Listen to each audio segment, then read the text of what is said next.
బంగారు పండ్లు అనేటువంటి అనుదిన వర్తమాన కార్యక్రమం చూస్తున్న మీ అందరికీ ప్రభువైన యేసుక్రీస్తు వారి శ్రేష్టమైన నామంలో వందనాలు శుభములు తెలియజేసుకుంటూ ఉన్నాను. ఈరోజు మనము ధ్యానం చేస్తున్నటువంటి అంశము కీర్తనల గ్రంథము 22వ అధ్యాయము 3వ వచనము. నీవు ఇశ్రాయేలీలు చేయి స్తోత్రములపై ఆశీనుడవై ఉన్నావు అనేటువంటి మాట. ఈ మాట కీర్తనాకారుడైనటువంటి దావీదు మాట్లాడుతూ ఉన్నాడు. ఇశ్రాయేలీలు చేసేటువంటి స్తుతులు స్తోత్రాల మీద నీవు కూర్చున్నావయ్యా అనేటువంటి ఒక మాట అది. దావీదుకి ఎలా తెలుసు? దావీదు చూస్తున్నాడు, దేవుడు ఒక సింహాసనం మీద కూర్చొని ఉన్నాడు.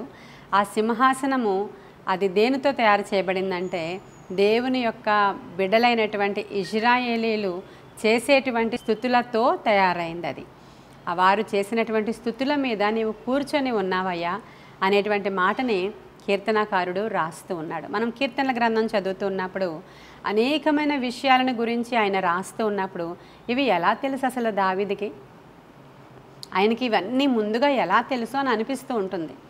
చాలా సందర్భాల్లో దర్శనాలతో మరి సంబంధం ఉన్నటువంటి దర్శనాలను చూసేటువంటి వారికి తెలుస్తుంది జరగబోయే సంగతులను.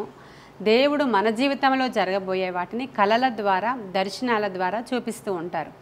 బహుశా అలా కీర్తనాకారుడైనటువంటి దావీదు ఈ విషయాలని దర్శనాల ద్వారా చూస్తూ ఉండవచ్చని అనేక సందర్భాల్లో నేను అనుకుంటూ ఉంటాను. 139వ కీర్తనలో కూడా ఆయన ఏమంటున్నాడంటే, ప్రభువా నీవు కలుగజేసిన విధము చూడగా నాకు భయమును ఆశ్చర్యమును కలుగుతుంది అంటాడు ఆయన.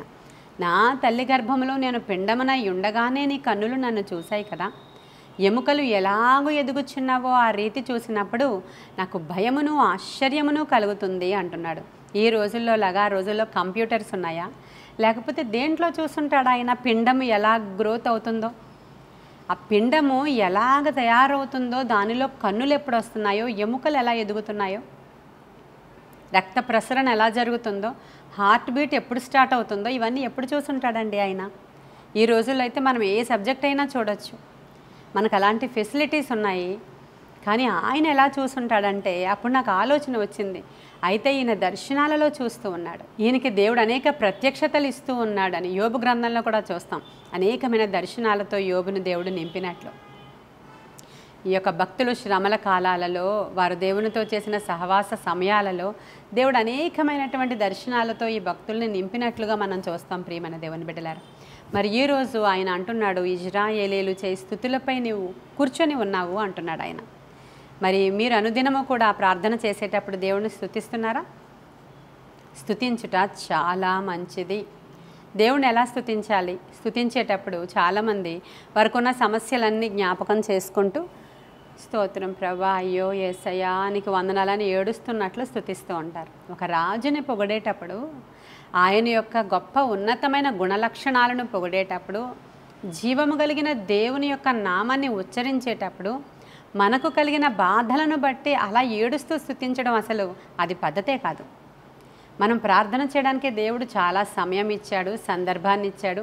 ఎప్పుడు ఏడాలో, ఎప్పుడు నవ్వాలో, ఎప్పుడు మాట్లాడాలో, ఎప్పుడు ఏం చేయాలో వాటన్నిటికీ కూడా సమయం ఉందని ప్రసంగి గ్రంథకర్త అన్నట్టు మన జీవితంలో శోధనలు వచ్చినప్పుడు, ఇరుకులు ఉన్నప్పుడు, ఇబ్బందులు ఉన్నప్పుడు ఆయన్ని దేవుని యొక్క పాదాల దగ్గరికి వెళ్ళి మనకి కన్నీరు విడిచి ప్రార్థించటం మంచిదే. కానీ స్తుతించడానికి కూడా ఒక సమయము, సందర్భము ఉండాలి. మనం చూస్తాం యెషయా గ్రంథము 6వ అధ్యాయంలో యెషయా భక్తుడు దేవుని దగ్గరికి వెళ్ళినప్పుడు అక్కడ సింహాసనాసీనుడైనటువంటి ప్రభువుని ఆయన కన్నులతో చూస్తున్నప్పుడు అక్కడ కెరాబులు, సెరూబులు అనేటువంటి దూతలు ఉన్నారు. ఆ దూతలందరూ కూడా వారిలో కొంతమంది దూతలు ఏం చేస్తున్నారంటే 2 రెక్కలతో ఎగురుతూ ఉన్నారు. వాళ్ళు 2 రెక్కలతో ఇలా కళ్ళు కప్పుకున్నారు, 2 రెక్కలతో కాళ్ళు కప్పుకున్నారు. వారు అలా అంటే 6 రెక్కలు ఉన్నాయి వాళ్ళకి. అవన్నీ కూడా చేస్తూ వారి నోటితో గాన ప్రతిగానాలు చేస్తున్నారంట.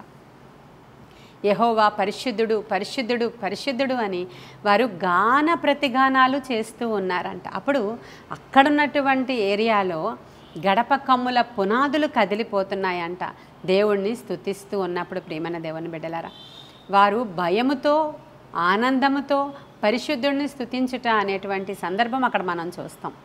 1వ తెస్సలోనికైలకు రాసిన పత్రిక 5వ అధ్యాయంలో ప్రతి విషయమందు కూడా మీరు దేవునికి కృతజ్ఞతాస్తుతులు చెల్లించండి అని రాయబడి ఉంది. మరి దేవునికి స్తుతించుట చాలా మంచిది. ఇప్పుడు దూతలు అక్కడ స్తుతిస్తూ ఉంటే అక్కడ గడప కమ్ముల పునాదులు కదిలిపోతున్న సందర్భాన్ని మనం యెషయా 6లో చూసాం కదా.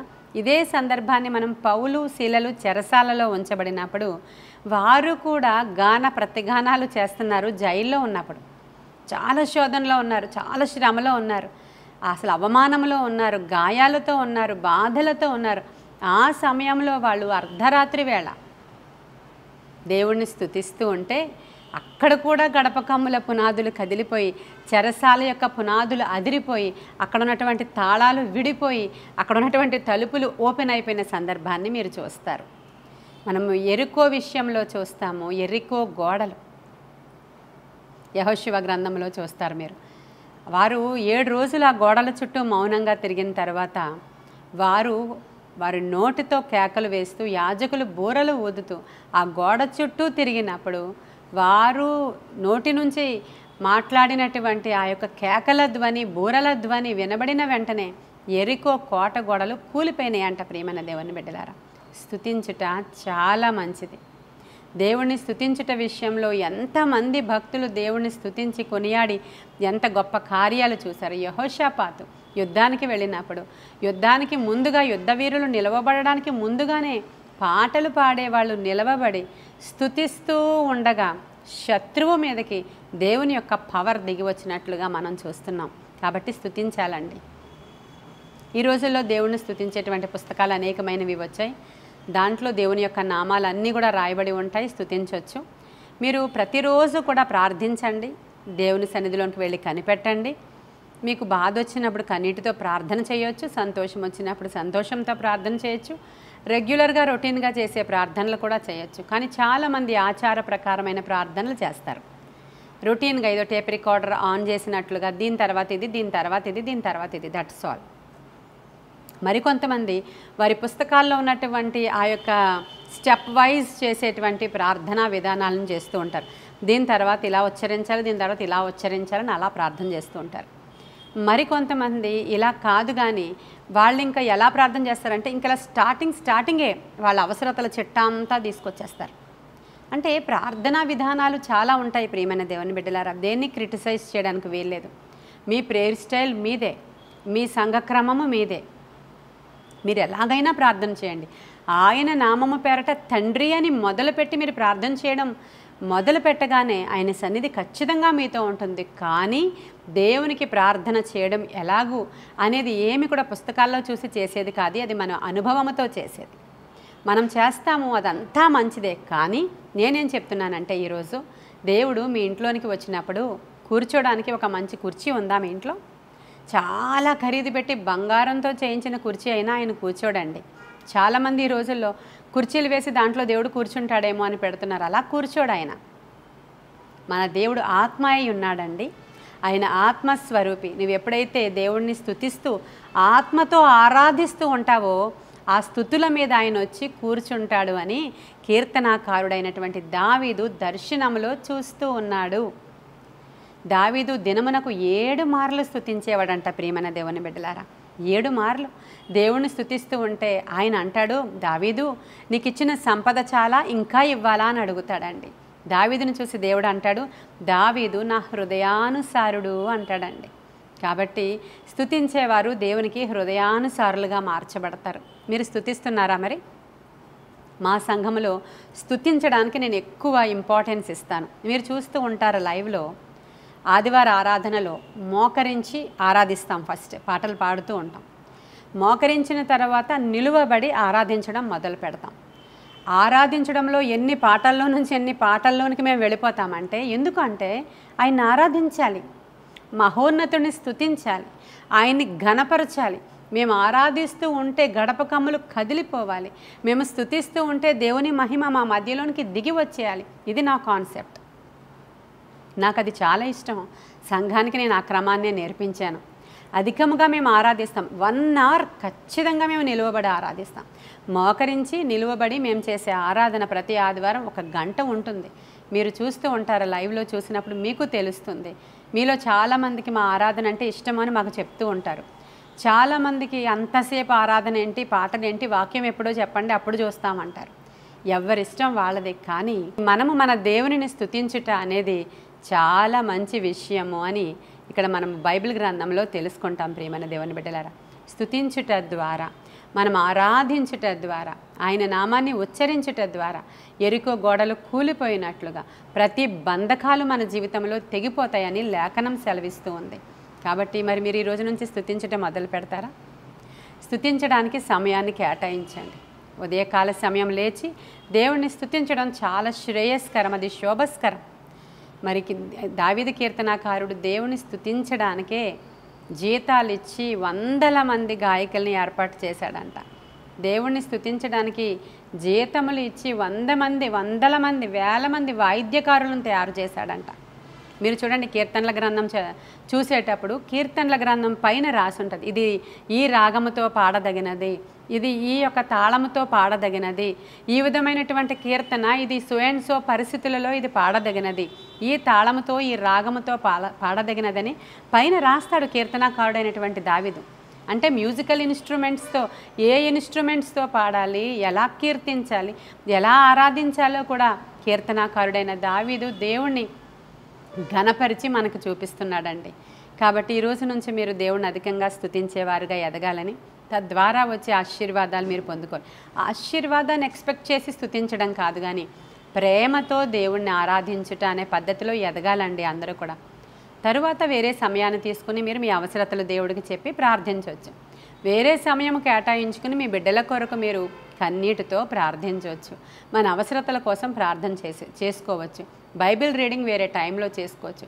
మీలో చాలామందికి ఇంత టైం మాకు లేదండి, అన్నీ కలిపి ఒకే టైంలో చేసేసుకుంటాము అనుకుంటే, బైబిల్ రీడ్ చేసుకున్న తరువాత ఖచ్చితంగా ఒక 15 మినిట్స్ అయినా దేవుణ్ణి స్తుతించడానికి ప్రయత్నం చేయండి. ఆయన ఆరాధించడానికి, ప్రాణాత్మ దేహాల నుంచి ఆయన స్తుతించడానికి ట్రై చేయండి.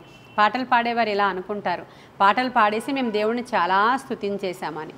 అయితే పాటలు పాడుతున్నప్పుడు మీలో చాలామంది పుస్తకాల వైపు చూస్తారు, ల్యాప్టాప్ వైపు చూస్తారు, ఫోన్ వైపు చూస్తారు. ఏ పదం తర్వాత ఏ పదమో ఎన్నిసార్లు పాడినా చాలామందికి అసలు రాదు, మళ్ళీ పుస్తకం వైపే చూడాలి. అలాంటప్పుడు కన్నులు మూసుకుని హృదయంతో దేవుణ్ణి ఆరాధించలేకపోతాం. మనం కేవలం మామూలుగా పాటలు పాడగలుగుతాం. అలా కాకుండా మనము కన్నులు మూసుకొని హృదయాన్ని తెరిచి దేవుణ్ణి స్తుతించేటువంటి ఒక ప్రొసీజర్లోనికి వెళ్ళాలి అని చెప్తున్నాను నేను. అది పాట రూపమైనా పర్వాలేదు, స్తుతి యాగమైనా పర్వాలేదు, దేవుణ్ణి పొగడుట అయినా పర్వాలేదు, దేవుని దగ్గర కనిపెట్టి ఆయనని స్తుతి యాగం అర్పించుటైనా పర్వాలేదు. అలాంటి ఒక పద్ధతి నేర్చుకోవడం మంచిది. మీరు అలా స్తుతిస్తూ ఉంటే దేవుని యొక్క సింహాసనం మీ గృహంలో ఖచ్చితంగా ఉంటుంది. ఆ విధంగా దేవుడు గొప్ప కార్యాలు మీ గృహంలో చేయాలని, మీ వ్యక్తిగత జీవితంలో చేయాలని, మీ భక్తి జీవితంలో చేయాలని నేను ఆశపడుతున్నాను. ఈ కొన్ని మాటలు దేవుడు మన వెనికిడిలో దీవించును గాక. ఆమేన్. ప్రార్థన చేసుకుందాం. మహాపరిశుద్ధుడైన తండ్రి, మహోన్నతుడైన దేవ, సర్వాంతర్యామి నీకు వందనాలు. సర్వశరీరులకు దేవుడా నీకు వందనాలయ్యా. సకల ఆశీర్వాదాలకు కారణభూతుడా నీకు వందనాలు. నాయన, బిడ్డలు నిన్ను స్తుతించి ఘనపరిచి నిన్ను ఆరాధించే భాగ్యం బిడ్డలకు దయచేయండి. స్తుతించుటలో ఉన్న ఆశీర్వాదం వారు పొందుకునే భాగ్యం దయచేయండి. ఆత్మశక్తితో నీ బిడ్డలను నింపండి ప్రభా. ప్రతి ఒక్కరూ నిన్ను ఆరాధించుట, చేతులెత్తి నిన్ను స్తుతించుట, నిన్ను మహిమపరచుట చేయడానికి అవసరమైన కృప దిగివచ్చునుగాక. అనారోగ్యం గలవారు ఎవరైనా ఉంటే యేసు నామములో ముట్టి ఇప్పుడే స్వస్థపరచండి. అప్పుల ఊబిలో ఉన్నవారిని విడిపించండి. వ్యాధి చెరలో ఉన్నవారిని విడిపించండి.